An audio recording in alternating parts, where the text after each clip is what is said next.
গাজা উপত্যকায় যুদ্ধবিরতি ও বন্দি বিনিময়ের জন্য ইসরায়েলের কৌশল বিষয়ক মন্ত্রী রন ডাইমারকে চাপে ফেলতে পারে যুক্তরাষ্ট্র। ইসরায়েলি গণমাধ্যমের উদ্ধৃতি দিয়ে এ খবর জানিয়েছে আনাতোলু এজেন্সি। ডাইমার বর্তমানে ওয়াশিংটন ডিসিতে অবস্থান করছেন। এদিকে টাইমস অফ ইসরায়েল জানিয়েছে, যুদ্ধবিরতি নিয়ে বর্তমান জটিলতা হল হামাসের স্থায়ী যুদ্ধবিরতির দাবি এবং ইসরায়েলের এমন এক চুক্তি করার চেষ্টা যেখানে যুদ্ধ সামরিকভাবে বন্ধ রাখা হলেও পরে পুনরায় শুরু করার সুযোগ থাকবে। হারতোস পত্রিকা হোয়াইট হাউসের কর্মকর্তাদের উদ্ধৃতি দিয়ে বলছে, মার্কিন প্রেসিডেন্ট ডোনাল্ড ট্রাম্পের প্রশাসনের ঊর্ধ্বতন কর্মকর্তারা রন ডাইমারকে গাজায় হামলা বন্ধ করা এবং বন্দি বিনিময়ে ইসরায়েলিদের ফেরানোর বিষয়ে চুক্তিতে পৌঁছাতে চাপ দেবেন।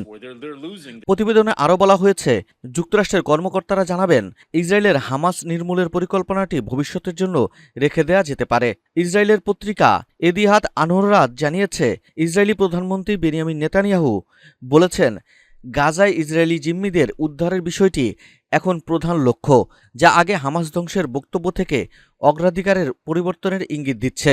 এ পরিস্থিতি ইঙ্গিত দিচ্ছে যে গাজা যুদ্ধ বন্ধে এবং বন্দি বিনিময়ের মাধ্যমে একটি সমঝোতার দিকে যেতে তাগিদ দিচ্ছে যুক্তরাষ্ট্র, যাতে অব্যাহত যুদ্ধের কারণে সংকট আরও ঘনীভূত না হয়।